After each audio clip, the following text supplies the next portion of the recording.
Family કેમ છો? બધા મજામાં છો ને? મજામાં જ હશો. હું પણ મજામાં છું ને. પહેલાં તો મારા મિનિંગ બ્લોગમાં તમારું સ્વાગત છે. તો આવી જાઓ જમવા. જો જમવામાં છે ને રીંગણા બટેટાનું શાક છે, ઠંડી છાશ છે, પછી બાજરાના રોટલા છે અને આ ભૂંગળા પણ છે. અને જો આ જમવા પણ બેસી ગયા. હેલો ભાઈઓ બહેનો બધાને સીતારામ. હાલો જમવા. રીંગણા બટાકાનું શાક છે, ભૂંગળા છે, રોટલા છે, ઠંડી છાશ છે. હાલો હાલો ભાઈઓ.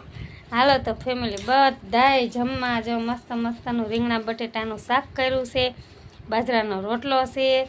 પછી તમને આમેય ખબર છે કે આપણે ઘઉંની રોટલી ઓછી ખાઈ છે. બાજરાનો રોટલો અત્યારે શિયાળો હોય એટલે બાજરાનો રોટલો ખાવાની મજા આવે. તો કેને બાજરાનો રોટલો અને રીંગણા બટેટાનું શાક ભાવે છે એ પણ કોમેન્ટ કરજો. અને તમને અમારો આ મિનિંગ બ્લોગ કેવો લાગ્યો એ પણ કોમેન્ટ કરજો. તો જય માતાજી, જય મોગલમાં.